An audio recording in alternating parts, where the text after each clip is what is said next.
participantes de Derecho Administrativo General. Les habla la profesora Judith Astorrealba. Realmente, pues, esta es nuestra segunda clase sincrónica y, pues, el día de hoy vamos a venir a fortalecer una serie de elementos que vamos a utilizar en lo que va a ser la estrategia evaluativa propiamente de esta materia. Básicamente, el día de hoy, en esta materia, que se llama Derecho Administrativo General,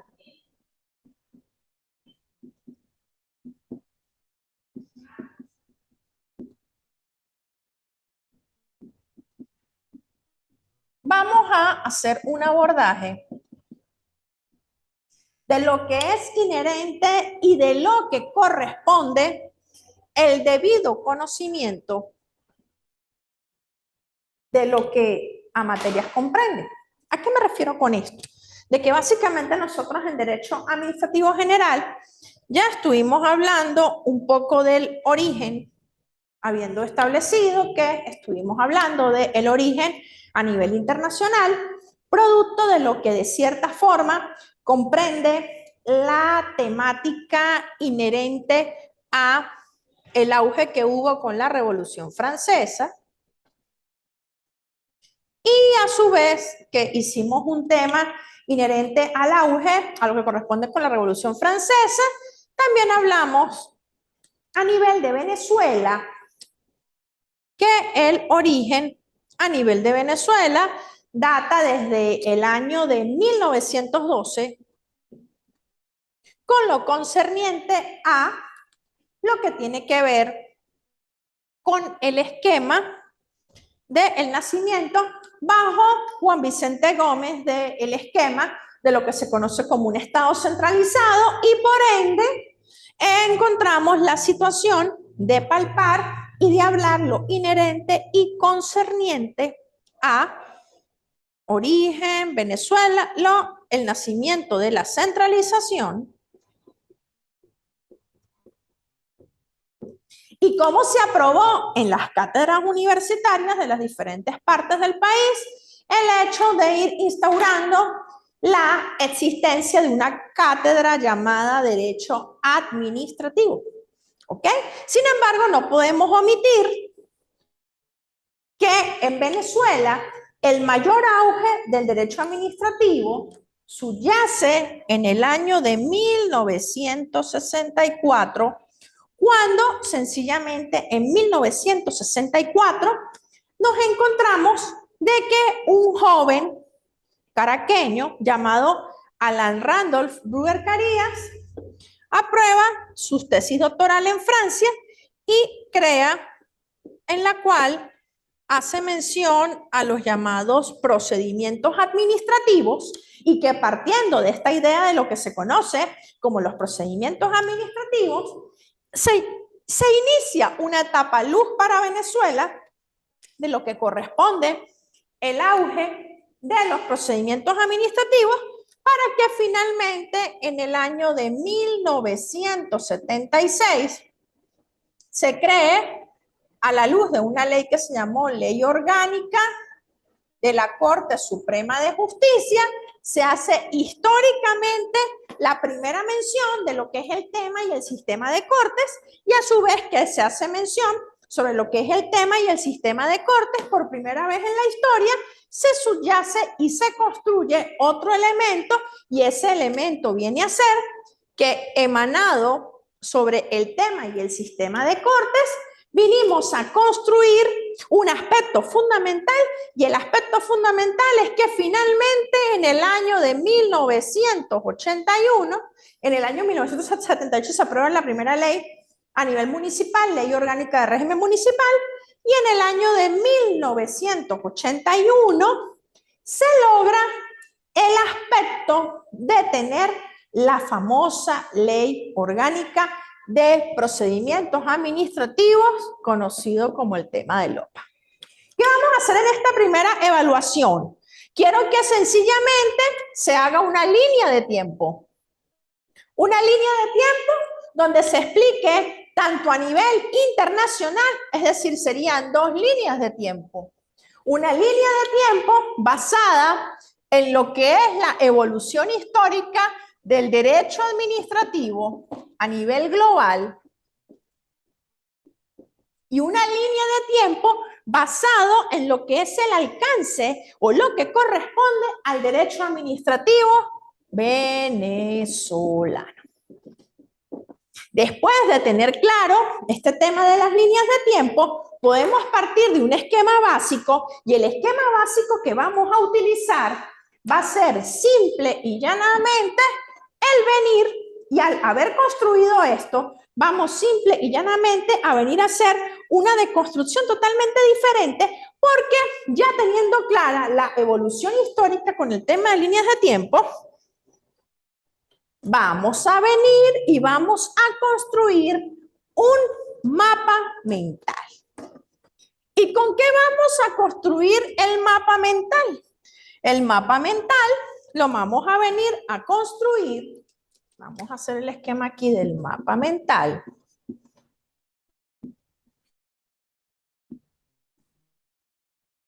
Vamos a venir a construir un mapa mental basado en la idea fundamental de establecer cuál es el concepto. No, concepto no. ¿Cuál es la definición del derecho administrativo? ¿Cuáles son las características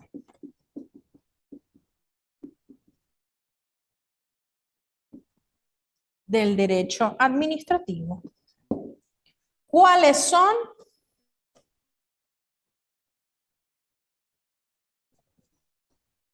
las clases o tipos de áreas que comprenden al derecho administrativo? ¿Cuáles son los principios que caracterizan al derecho administrativo? ¿Cuál en el haber es la relación del derecho administrativo con otras materias?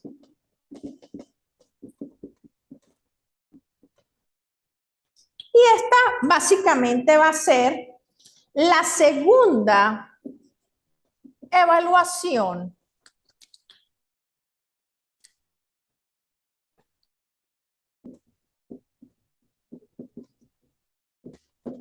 que vamos a construir en torno y a favor del derecho administrativo. O sea, ya tenemos entonces las dos líneas de tiempo, la francesa y la venezolana. Tenemos el tema de lo que queremos construir de mapa mental y ustedes dirán, ¿por qué la profesora decidió hoy usar pizarra? Decidió usar pizarra porque de cierta manera les quiero mostrar el esquema de lo que o con lo cual yo quiero participar, quiero que ustedes participen y finalmente, teniendo esto claro, hacer una tercera actividad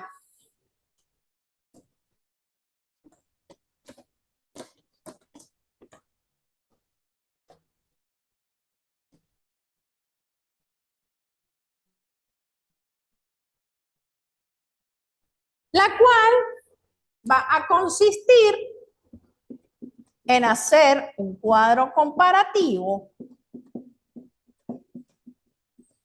donde haciendo énfasis en una ley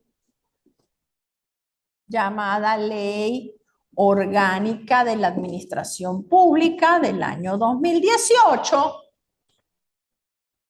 vamos a construir un esquema básico, el cual va a ser realizar una debida diferenciación entre lo que conocemos como un órgano,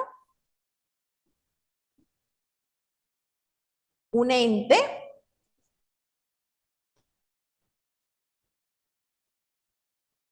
unas personas públicas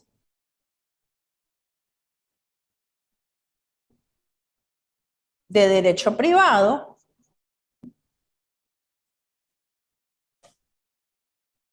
y aquí tenemos que hacer una división. Un servicio autónomo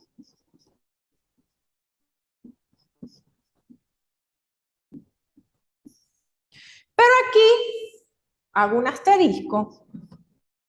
Tenemos que hacer una división. Porque ¿qué división tenemos que hacer al momento que hagamos el cuadro comparativo donde estudiemos qué es un órgano, qué es un ente, que es una persona pública? En efecto, es sencillamente, tenemos que, sin lugar a dudas, tenemos que dividir entre lo que es una fundación del Estado,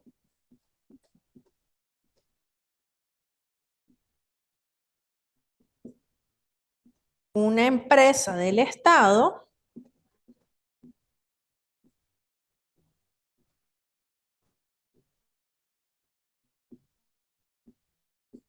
y una asociación civil del Estado.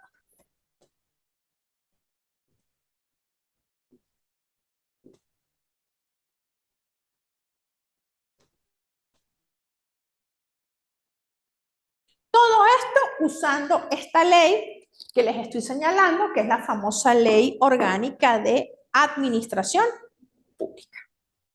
Entonces, partiendo de este esquema y tomando en cuenta los respectivos avances que la misma norma nos establece, tenemos que reseñar que tenemos que tener claro cuál es la diferenciación. Ahora bien, ¿qué efectos de clase?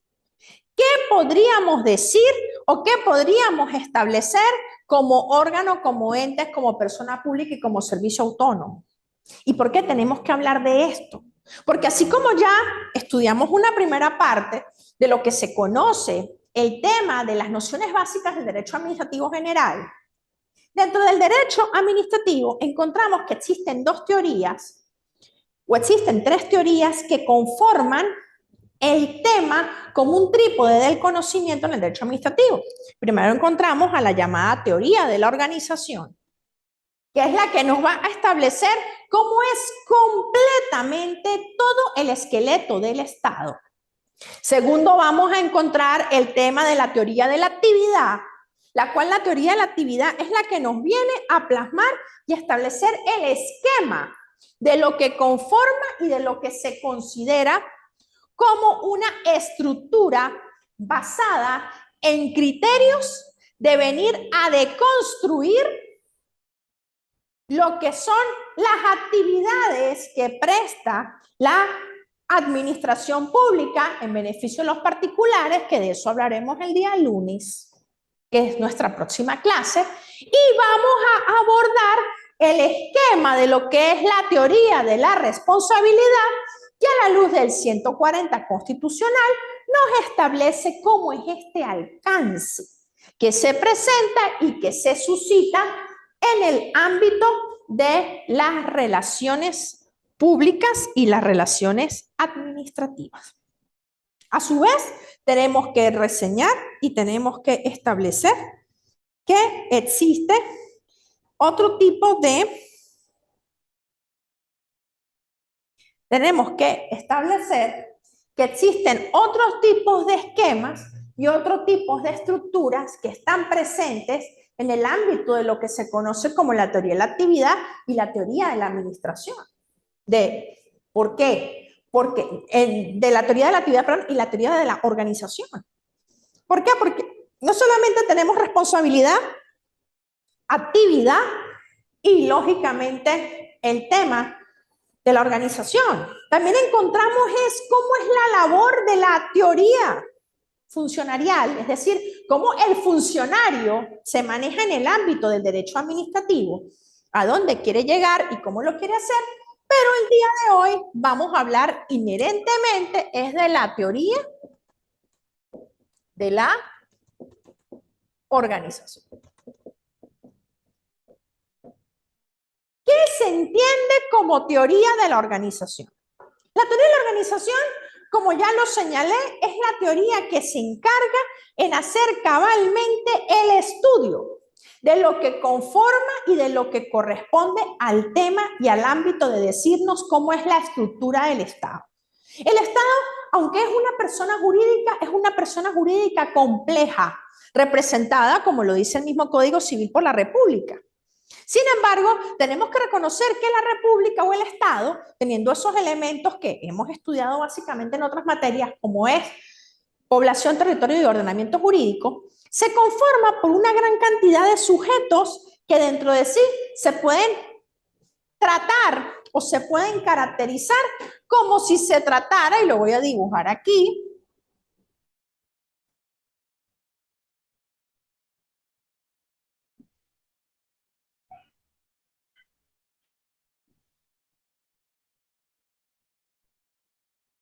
como si se tratara de un esqueleto. No soy muy apta para el dibujo, pero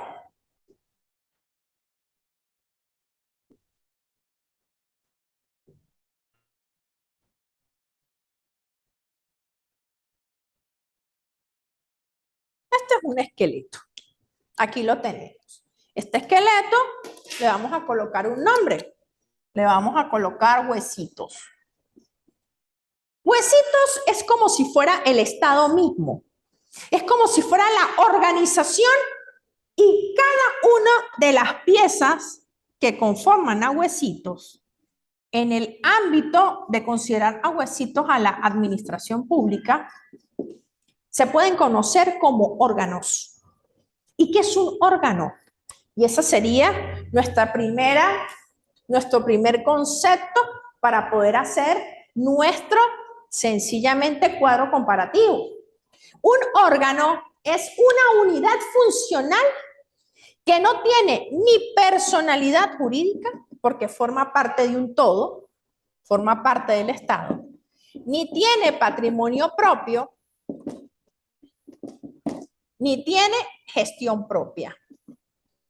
¿Y por qué no tiene gestión propia? Porque de cierta manera la finalidad y la funcionalidad del órgano es que como forma parte de todo este cuerpo, codepende de lo que el Estado en sí o la República en sí o la administración pública, representada en este caso en un aspecto muy estricto, porque eso ya lo vimos en el video anterior, nos habla y nos establece sobre lo que tiene que corresponder al Poder Ejecutivo.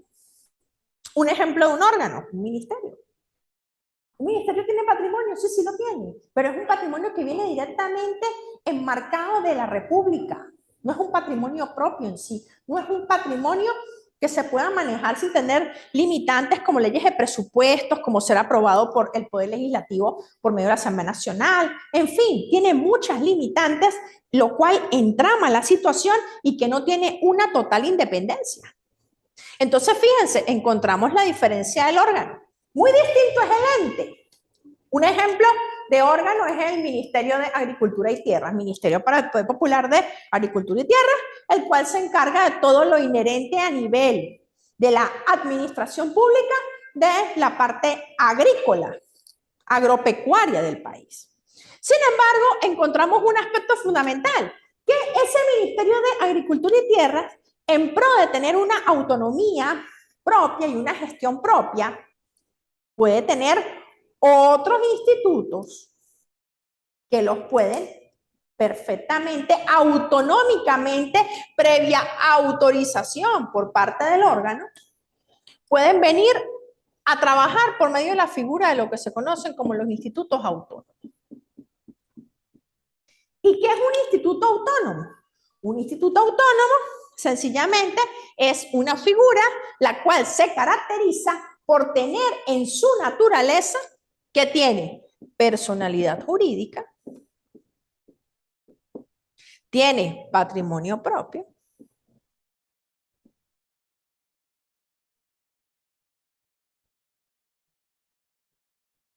y tiene gestión propia.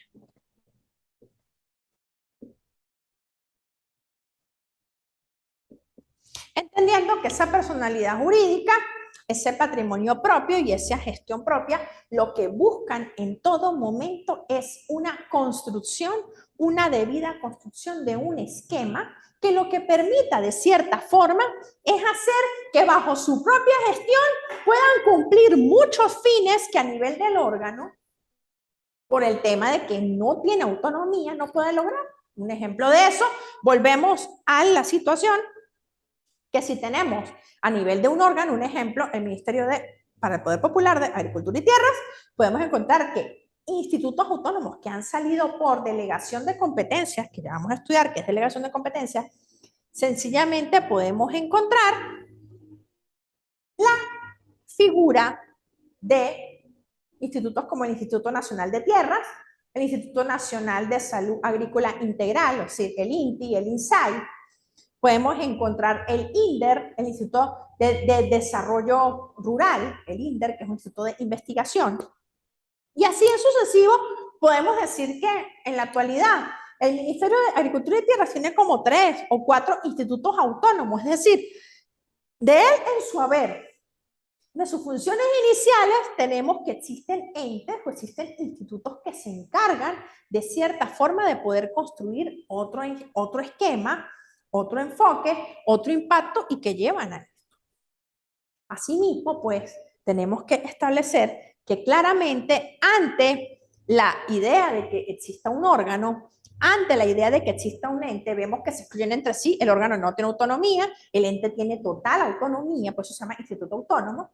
Encontramos otro tipo de figuras, que son las famosas llamadas personas públicas de derecho privado. Y ustedes dirán, ajá, ¿y con qué se come eso de las personas públicas de derecho privado? Bueno, las personas públicas de derecho privado son personas que por su naturaleza, aún habiendo nacido, públicas porque fueron acordadas y aprobadas en el seno de la administración pública, tienen funcionamiento netamente de naturaleza privada, sea civil o sea mercantil. Un ejemplo básico es, por ejemplo, si hablamos de una fundación del Estado, podemos hablar de la Fundación del Niño. Podemos hablar, por ejemplo, de la Misión Sucre, de las misiones que trabajan bajo las figuras y las perspectivas de lo que son las fundaciones y que han brindado a nivel educativo un aporte bastante importante, como es la Misión Rivas, la Misión Sucre, la Misión Vuelvan Caras, la Misión José Gregorio Hernández, la Misión Negra Hipólita, pero todas ellas se manejan bajo un esquema y una perspectiva de ser fundaciones.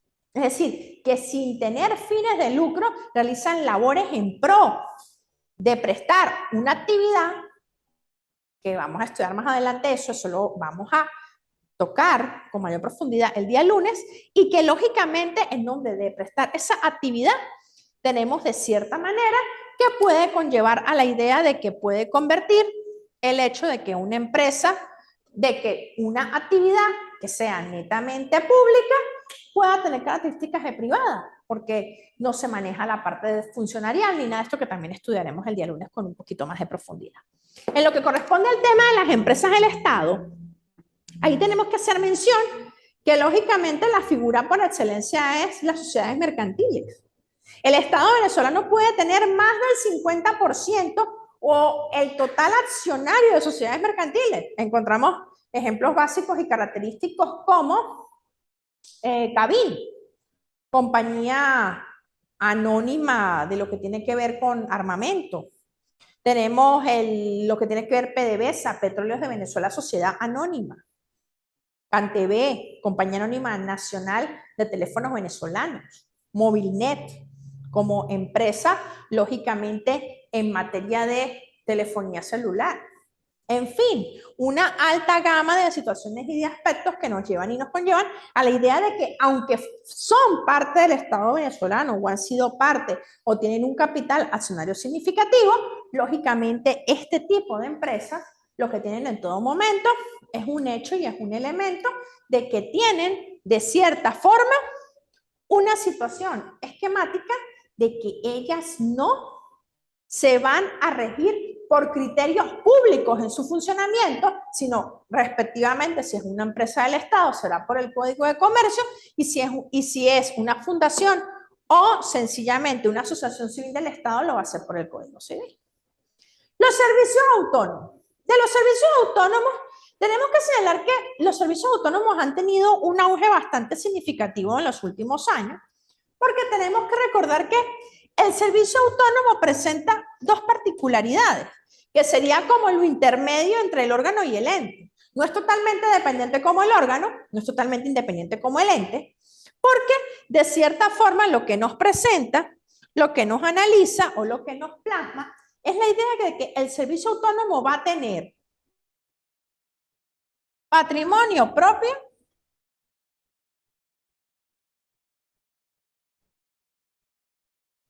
va a tener gestión propia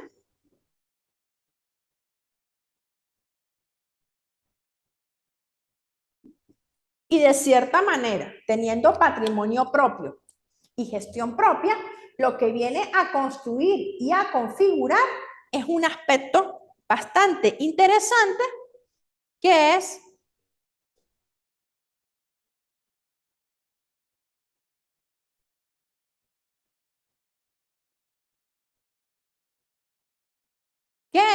el de sencillamente construir un esquema basado en tratar de, al no tener, no tiene personalidad jurídica,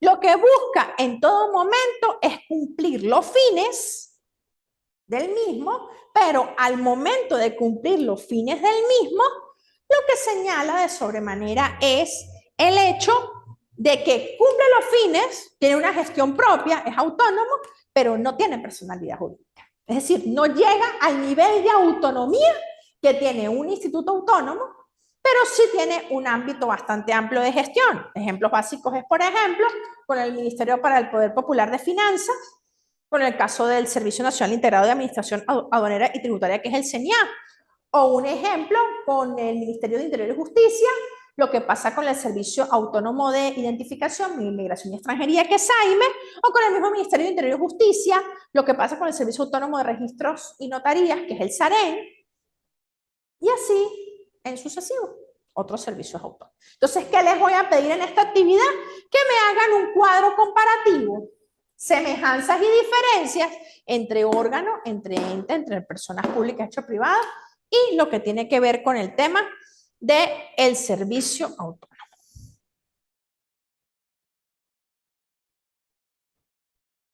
Ahora bien, continuando con lo que es lo inherente a lo que estamos estudiando el día de hoy, que estamos estudiando esa teoría de la organización, que estamos estudiando ese alcance de lo que corresponde, tenemos que partir de una idea. La idea de la cual tenemos que partir es que tenemos que hacer énfasis y tenemos que hacer mención al alcance de lo que la Constitución de la República Bolivariana de Venezuela nos ha establecido en torno a lo que es el alcance de lo que se conoce como la teoría de la organización. La teoría de la organización, como ya los dije, es un esqueleto, pero la teoría de la organización se basa en una perspectiva bastante interesante. ¿Por qué? Porque la Constitución de la República Bolivariana de Venezuela nos habla mucho del tema y del alcance de que se dice de cierta manera que Venezuela se constituye en un estado federal descentralizado. Y vamos a decir que se entiende como estado federal descentralizado.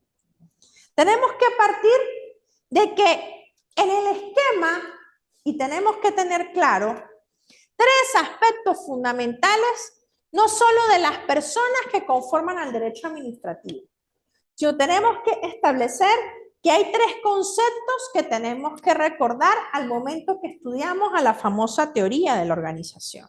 Primero tenemos que hablar de la centralización.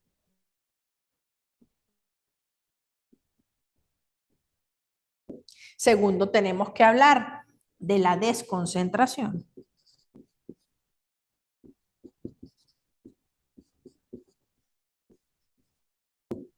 Y tercero, tenemos que hablar de la descentralización.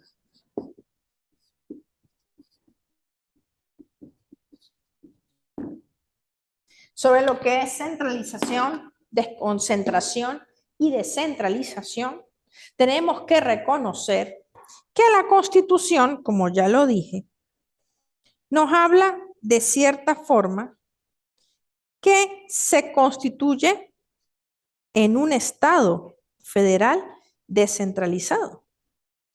¿Y cómo se establece que es un Estado federal descentralizado? Porque de cierta manera se nos dice que Venezuela se constituye en un Estado federal descentralizado en los términos de esta Constitución. Pero ¿qué podríamos decir o qué se entiende como Estado federal descentralizado? Tenemos claro de que a nivel de los poderes públicos, el 137 nos ha hablado de una separación pentapartita de poderes. Poder público a nivel nacional tenemos el poder legislativo, el poder ejecutivo, el poder judicial, el poder ciudadano y el poder electoral. A nivel horizontal. A nivel vertical, ya de cierta forma hemos hablado del esquema y de la idea que existe una figura que son las diferentes representaciones de descentralización que tenemos en poderes tan característicos como es el ejecutivo y el legislativo. Es decir, tenemos un consejo legislativo, una gobernación a nivel de los estados y un consejo municipal y una alcaldía a nivel del municipio. Sin embargo, habría que preguntarnos, ¿realmente en qué consiste la centralización? La centralización consiste en ser un esquema, como ya dijimos, de mayor auge con Juan Vicente Gómez, en el cual todos los lineamientos, todas las medidas, todas las actividades y todos los esquemas organizativos se van a establecer y se van a enfocar es en el ámbito netamente que es en la capital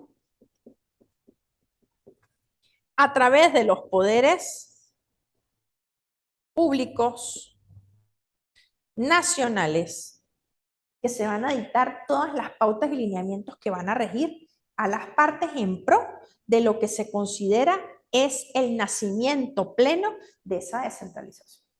Sin embargo, hay una cosa que llama poderosamente la atención, y es que en nombre de esa centralización, encontramos que las normas emanan del poder público nacional. Encontramos que los lineamientos a ser acogidos emanan del poder público nacional. No existen esquemas de gobernabilidad diferentes en provincias ni en municipios, es decir, la figura de la provincia o del estado o del municipio es totalmente nula. Se tienen son representantes o comisionados para eso, pero que siguen lineamientos directos del poder público nacional, no son autónomos. Y de cierta forma eso es la centralización. Venezuela tuvo esquemas bastante amplios de centralización, pero ¿qué sucedía? Que se decía, por ejemplo, en términos coloquiales, hasta finales de los años 80, que Venezuela era Caracas. Todo se hacía en Caracas, todo se resolvía en Caracas, porque el esquema central era el que te iba a ti a establecer las medidas de cómo solucionar las cosas. Ahora bien, a nivel de la desconcentración es la máxima representación de una centralización controlada, pero que a efectos de buscar tener criterios y lineamientos de eficacia tiene que cumplirse. ¿Por qué?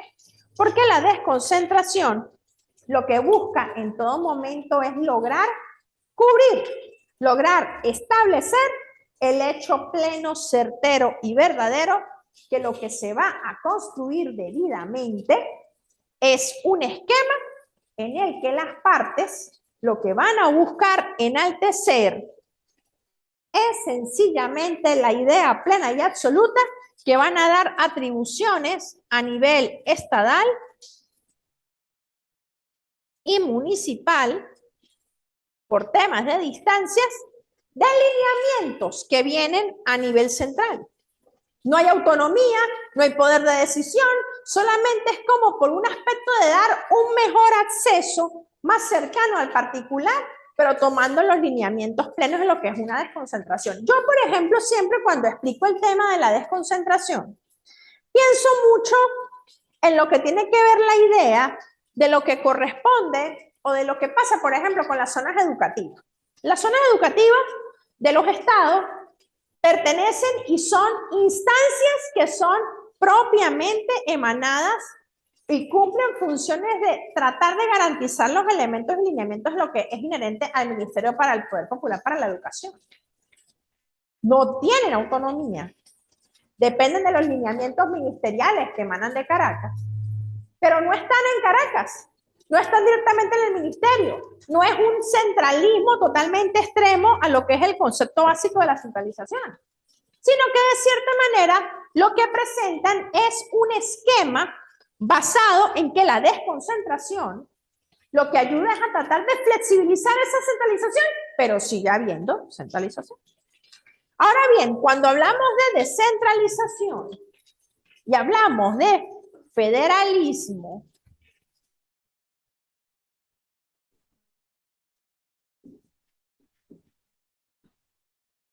hay ciertas acotaciones que tenemos que realizar. Porque el problema de la descentralización respecto al federalismo es que sencillamente ese federalismo enmarcado lo que nos produce en todo momento y en todo tiempo es que trata de construir la idea de una total independencia. Así como pasa en los Estados Unidos mexicanos, así como pasa en los Estados Unidos de América, así como pasa en la República Federativa del Brasil, donde sin lugar a dudas, aunque tenemos normas de naturaleza nacional, o lo que pasa en la misma República Argentina, que aún teniendo normas de naturaleza nacional, cada uno de sus estados o provincias tienen normas, tienen estructuras administrativas y organizativas totalmente diferentes porque cada una ha decidido federalmente y descentralizadamente desarrollarse. Porque, ¿qué sucede? Aunque esto es contradictorio, el federalismo es la independencia total de la centralización.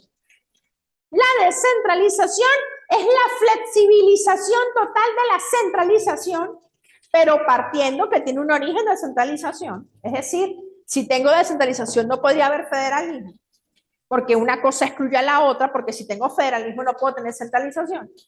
Pero en Venezuela la redacción constitucional nos habla de un esquema bastante interesante, que es que nos habla de que el Estado es un Estado federal descentralizado. Claro, somos Estado federal descentralizado porque en el haber estamos todos separados como estados, pero tiene esquemas de descentralización, pero en mi punto de vista más de desconcentración, porque sin lugar a dudas lo que se viene a construir es que hay funciones que se delegan. Y ya vamos a estudiar qué es la delegación. Y que la misma función lo que busca en todo momento es tratar de hacer que la centralización sea, la descentralización sea flexible, dando autonomía, pero sin dejar de lado que la máxima autoridad no está aquí, sino está en la autoridad central, que en este caso sería el ministerio. Por eso es que cuando se habla de la figura que Venezuela es un Estado federal descentralizado, existen muchos esquemas y muchos aspectos a discutir, porque realmente, ¿qué podríamos decir que es un Estado federal descentralizado? Más aún, los tratadistas han dicho que la redacción de que se diga que Venezuela es un Estado federal descentralizado es como si dijéramos que alguien es un diabético hipoglicémico. O eres diabético o eres hipoglicémico. Son problemas de redacción que tiene la Constitución, pero que han llevado a esto. Ahora, ¿qué tenemos en la práctica? ¿Tenemos realmente un Estado federal descentralizado? ¿Tenemos un Estado federal centralizado? ¿Tenemos un Estado desconcentrado? ¿Qué es lo que tenemos en el haber? En mi opinión particular, muy personal, en los últimos años de lo que hemos visto, creo que estamos más en presencia en una desconcentración descentralizada.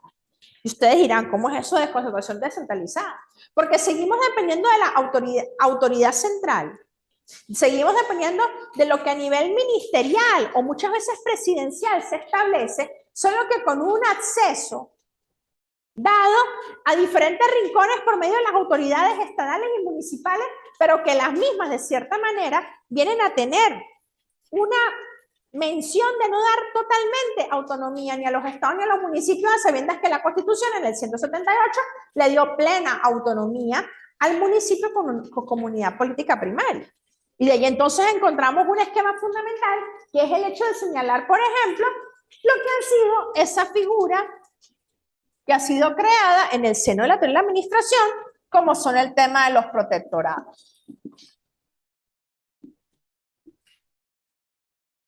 Y ustedes dirán, ¿qué es el protectorado? Los protectorados fueron una figura creada bajo la finalidad de poder enaltecer esta desconcentración en aquellas ciudades o en aquellos estados o municipios donde sin lugar a dudas la máxima autoridad estatal o municipal no cumplía o no quería regirse a los lineamientos de lo que la autoridad central en Caracas podía establecer. Factor por el cual esto conllevaría, ante este esquema manifiesto, de que sí estaríamos en presencia en una situación donde realmente hablar que si estamos o no en un Estado federal descentralizado sería bastante difícil. Por eso yo quisiera, o quiero, desde el punto de vista, que se haga como tal un foro donde desde estas explicaciones dadas en esta clase, así como el hecho de lo que se va a construir, ustedes contesten desde su perspectiva. ¿Qué es Venezuela? ¿Es un Estado federal descentralizado? ¿Es un Estado centralizado o es un Estado desconcentrado? ¿Ok? Eso es lo que quiero como tal que desarrollen. El día lunes, que tenemos nuestra próxima clase, vamos entonces a hacer énfasis en trabajar lo relativo y concerniente a lo que tiene que ver el alcance de la delegación. Vamos a trabajar con delegación, vamos a trabajar con responsabilidad, vamos a trabajar con el 140, vamos a estudiar lo que es la teoría de la actividad, vamos a hablar de servicio público, vamos a hacer un recorrido bastante interesante para ya cerrar materia y ya poder decir finalmente que tuvimos la debida conclusión. Pero entonces esto es lo que vamos a hacer al respecto. Vamos a hacer este desarrollo, vamos a construir en este análisis exhaustivo lo que vamos a hacer para poder entonces culminar. Entonces, muchachos, cualquier duda, ya saben, se pueden comunicar conmigo al 0424-704-3899, me escriben por WhatsApp o me llaman y pues estaremos en contacto. Entonces, el lunes nos vemos, Dios mediante.